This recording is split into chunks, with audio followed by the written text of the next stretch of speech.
Development కమ్మగా రోడ్లు వేశారు. ఇప్పుడు మనం 10 సార్లు విజయవాడ వెళ్తే ఇప్పుడు 4 సార్లు కారు రిపేర్కి వెళ్ళేది. జనాలను సోమరపోతం చేయడమే, డెవలప్ చేయాలా, కంపెనీలు రావాలా, రోడ్లు వేయాలా, రోడ్లు కరెంటు నీరు అన్నీ ఇవ్వాలా. అప్పుడు కంపెనీలు వస్తాయి, 10 మంది పోతారు, ఉద్యోగాలు వస్తాయి. ఇప్పుడు మనం చెట్టేయంగానే కాయ ఫలితం రాదు కదా. ఏంది ఇంకా ఒక ఏడాది చూస్తే కానీ నిర్ణయం జనాలు చెప్పలేరు. చాలా బాగుంది. కూటమి ప్రభుత్వం అధికారంలోకి వచ్చిన కొద్ది నెలల్లోనే ఇప్పుడు గవర్నమెంట్ బాగానే ఉంది, చక్కగా ఎవరి పని వాళ్ళు చేసుకుంటున్నారు. ఇదివరకంటే బయటకు వచ్చి మాట్లాడే రోజులు కూడా కాదు. ఇప్పుడు ప్రశాంతంగా ఎవరి పని వాళ్ళు చేసుకున్నారు. పథకాలు చంద్రబాబు ఎవరికేమి ఇవ్వసరలా, పని ఉండి ఎవరి పని వాళ్ళు చేసుకుంటే చాలు. పథకాల గురించి ఎవరో లేని వాళ్ళు ఆలోచిస్తారు, కానీ మధ్యతరగతి పథకాల గురించి అయితే ఎవరో ఆలోచిస్తారు. ప్రశాంతంగా పోతున్నారు. జగన్మోహన్ రెడ్డి ప్రభుత్వం సంక్షేమ ప్రభుత్వం గురించి వద్దు, దాని గురించి నువ్వు ఏదన్నా అడిగితే చంద్రబాబు గురించి అడుగు, అంత చెబుతా. సరే, కూటమి ప్రభుత్వం డెవలప్మెంట్ ప్లస్ సంక్షేమం అన్నారు. డెవలప్మెంట్ ఏ విధంగా ఉన్నారు? డెవలప్మెంట్ కమ్మగా రోడ్లు వేశారు. ఇప్పుడు మనం 10 సార్లు విజయవాడ వెళ్తే ఇప్పుడు 4 సార్లు కారు రిపేర్కి వెళ్ళేది. ఇప్పుడు 100 సార్లు వెళ్ళినా రిపేర్కి రాదు. చక్కగా రోడ్లు వేస్తున్నారు, అంత డెవలప్మెంట్గా ఉంది. ఇసుక ఊరకనే వేస్తుంది. ప్రతి కాపీ మేస్త్రి పని ఉంది, పని చేసుకుంటున్నారు, ప్రశాంతంగా ఉంది. తాగే వాళ్ళకి కమ్మని ముందు దొరుకుతుంది. అంతకంటే ఇంకేం కావాలి? ఇప్పుడు సీఎం గారు అమరావతి పూర్తి చేస్తామంటున్నారు. అమరావతి కనుక పూర్తి అయితే యువతకు కానివ్వండి, ప్రజలకు కానివ్వండి, ఎలా ఉండబోతుంది? బాగుండిద్ది. ఇక్కడే ఉద్యోగాలు వస్తే మన కళ్ళ ముందర మన పిల్లలు ఉండి ఉద్యోగాలు చేసుకుని ఇక్కడి నుంచే వెళ్తారు. అదే ఎక్కడో బెంగళూరులో ఉంటున్నారో, అక్కడ చేస్తున్నారో లేదో, అక్కడ చాలా ఇబ్బందులు ఉన్నాయి. అదే ఇక్కడ మన ఇంటి దగ్గర నుంచి అయితే రోజు వెళ్తారో ఇక్కడే చేసుకుంటారు. 10 ఏళ్ళకి కాకపోతే 15 ఏళ్ళకైనా అయ్యిద్ది అమరావతి. ఇప్పుడు ఏది అవ్వదు కదా. ఇప్పుడు సేమ్ గవర్నమెంట్ ఉంటే ఈ పాటికి అయిపోయేది. చాలామంది ఇక్కడే చేసుకునేవాళ్ళు. గవర్నమెంట్ మారంగానే రాజధాని అదే ఇది అంటున్నారు. వైజాగ్ అన్నాడు, ఆయన ఒక రాయి కూడా పెట్టలేదు.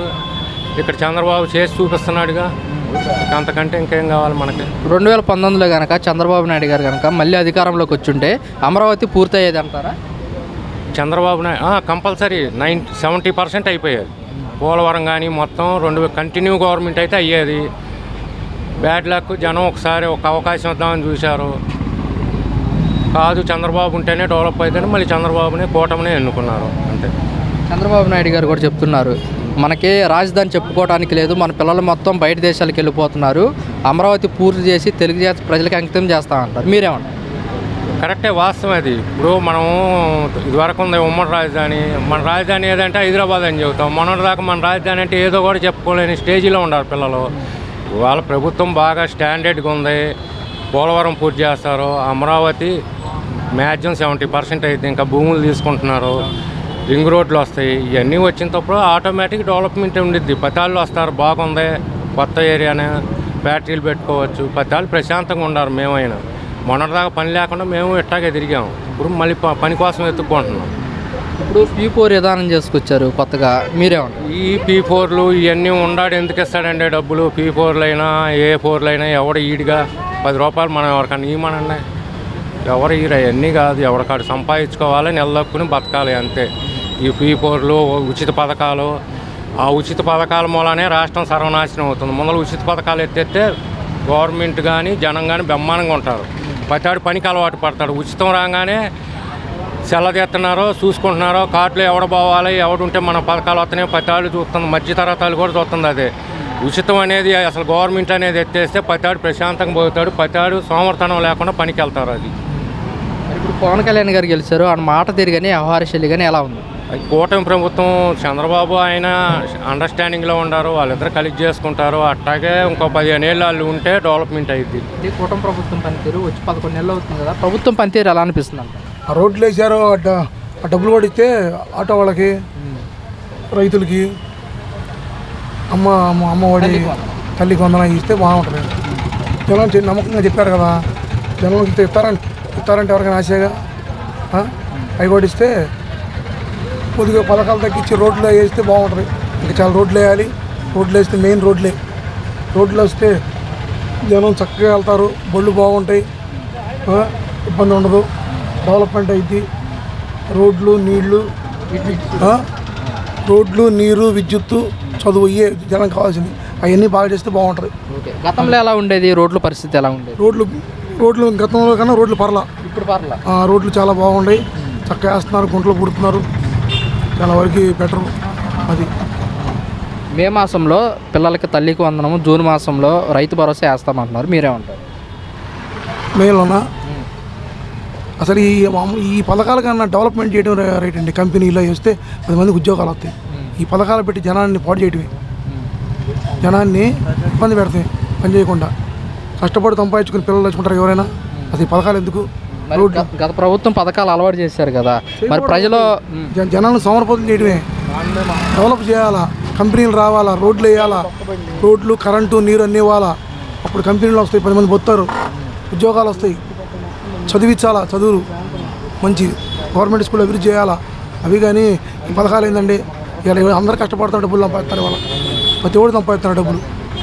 అవి ఆడ మనిషి పనికి వెళ్ళినా 1000 రూపాయలు సంపాదిస్తారు రోజుకి. ఎందుకు ఈ పథకాలు చెప్పండి? జనాన్ని చెడగొడుతుంది చెప్తే. అది సీఎం గారు మనకి అమరావతి పూర్తి చేస్తామంటున్నారు, ఎలా అనిపిస్తుంది? అమరావతి పూర్తి చేస్తే 10 మంది ఉద్యోగాలు వస్తాయి, బౌద్ధ కల్పించినట్టు అవుతారు, బాగుంటారు.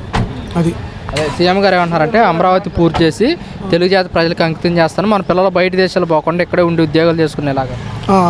అమరావతి డెవలప్ చేస్తే ఐటీ ఉద్యోగాలు ఎక్కడే వస్తాయి, కంపెనీలు ఎక్కడ పోవసరలా. అది వాళ్ళకి సబ్సిడీ ఇస్తే కంపెనీ వాళ్ళకి ఇక్కడే పెడతారు. నీళ్ళు ఉన్నాయి దగ్గరలో, మనకి డెవలప్మెంట్ ఉంది. ఫలితాలు రావాలంటే నిదానంగా వస్తాయి, కానీ ఒకసారి రావాలంటే రావు కదా. అది అదే సీఎం గారు కూడా అంటున్నమాట, కొంచెం టైం పడుతుంది ఇచ్చిన పథకాలు ఇంప్లిమెంట్ చేయడానికి, రాష్ట్ర ఖజానా చూస్తే ఖాళీగా ఉంది. అవును, ఇప్పుడు మనం చెట్టేయంగానే కాయ ఫలితం రాదు కదా. నేను ఇంకా ఒక ఏడాది చూస్తే కానీ నిర్ణయం జనాలు చెప్పలేరు. మరి కొంతమంది గతంలోనే పథకాలు వచ్చాయి, ఇప్పుడేం పథకాలు రావట్లేదు అని చెప్పేసి అంటున్నమాట. అట్టలేదంటే ఆ ప్రభుత్వం చేసే విధానాలు ఆ ప్రభుత్వం చేసింది. వాళ్ళైనా 2 ఏళ్ళు పట్టిందిగా, ఎమ్మటే ఎక్కంగానే ఏది చేయలేదుగా. ఇదైనా అంతే, టైం పట్టిద్ది. వాళ్ళకి ఉన్న రిస్కులు, వాళ్ళకు ఉన్న విధానాలు ఏంది అన్నీ చూసుకోవాలిగా. చూసుకున్నాకేగా ఏదైనా. ఇవాళ మన ఇంట్లో ఒక మనిషి నుంచి ఇంకో మనిషి దగ్గరికి రావాలంటేనే నిర్ణయం తీసుకునే తల్లికి 3-4 రోజులు పట్టిద్ది. అటువంటిది ప్రభుత్వం చేయాలి అంటే టైం పట్టిద్దిగా. టైం లేకుండా ఊరికి ఎమ్మట అందాలి అంటే అందవుగా. సూపర్ సిక్స్ భాగంగా చూసుకుంటే కనుక పిల్లలకి తల్లికి వందనం మే నెలలో వేస్తామంటున్నారు, రైతులకు సంబంధించి రైతు భరోసా జూన్ నెలలో వేస్తామంటున్నారు, ఎలా అనిపిస్తుంది? ఇప్పుడు వరకు చెప్పినవి ఆటోమేటిక్గా జరుగుతూ ఉన్నాయి. ఏంటి వేస్తారని చెప్పి జనాలు అనుకుంటున్నారు. అది మరి ఇప్పుడు సీఎం గారు మనకి అమరావతి పూర్తి చేస్తామంటున్నారు, మీకు ఎలా అనిపిస్తుంది అంటారు? పనులు సాగుతున్నాయి కాబట్టి పూర్తి అవుతుంది అని చెప్పి అనుకోవాలి. పనులు అసలు ఏం కాకుండా మాటలు చెబితే ఏంటి మాటలు చెబుతున్నారులే, సంవత్సరం అయింది ఇంకా ఇంతవరకు ఏం మొదలు పెట్టలేదులే అనుకుంటాను. అమరావతి కనుక మనకు పూర్తయితే యువతకు కానీ ప్రజలకు కానీ ఎలా ఉండబోతున్నారు? దేనికైనా ఇంటికి పెద్ద ఉన్నట్టుగా రాష్ట్రానికి రాజధాని ఉండాలి, కానీ ఏంది పూర్తి కాకుండా ఏది చెప్పలేము కదా. పూర్తయ్యి ఇది మనది రాజధాని అనేది ముద్ర పడితే కదా. ఆ ముద్ర పడ్డప్పుడు ఏంది మనకి ఇల్లు ఉండిద్ది. మన ఇంట్లో పెద్దకి అట్ట ఇల్లు ఉండిద్దో మన రాజధానికి అట్ట ఇల్లు ఉండిద్ది. నమస్తే సార్, ప్రభుత్వం పనితీరు ఎలా అనిపిస్తుందండి? చాలా బాగుంది. కూటమి ప్రభుత్వం అధికారంలోకి వచ్చిన కొద్ది నెలల్లోనే విప్లవాత్మకమైన నిర్ణయాలు తీసుకుని నిర్ణయాలతో పాటు రాజధాని అభివృద్ధికి సాయశక్తుల కూటమి ప్రభుత్వం కృషి చేస్తుంది. ఈ మొన్న పేపర్లో మళ్ళీ 14,000 ఎకరాల అదనంగా రాజధానిలో విమానాశ్రయ నిర్మాణానికి ఇతర కార్యక్రమాల ఉద్దేశంతో భూసేకరణ మొదలుపెట్టింది. అమరావతి ప్రపంచంలో చెప్పుకోదగినటువంటి నగరాల్లో ఒకటిగా చంద్రబాబు నాయుడు గారు శాయశక్తుల అభివృద్ధి చేయడానికి, ఇక్కడ చదువుకునే యువతకి ఉపాధి అవకాశాలు పుష్కలంగా ఉండటానికి కూటమి ప్రభుత్వం శతవిధాలా ప్రయత్నం చేస్తుంది. అదేవిధంగా ఈ కూటమి ప్రభుత్వం విద్యకి వైద్యానికి పెద్దపీట వేయటం జరిగింది. యువతకి నైపుణ్యాభివృద్ధి వీధి A4 పేదరికం నిర్మూలనకి భారీ ఎత్తున కసరత్తు చేస్తుంది. ఈ కొత్తగా P4 పథకం తీసుకొచ్చారు, దీనివల్ల పేదలకు అండగా మారే అవకాశం ఉంటుంది అంటారా? ఎక్కువ అవకాశం ఉంది. ప్రతి ప్రభుత్వంలో ఉన్నటువంటి కీలక స్థానంలో ఉన్నటువంటి ప్రతి రాజకీయ నాయకుడి దగ్గర నుంచి కూడా, తర్వాత విదేశాల్లో స్థిరపడిన వాళ్ళు కూడా ఈ P4 పథకానికి చేయూతనిస్తామని కూటమి ప్రభుత్వానికి హామీ ఇవ్వటం జరిగింది.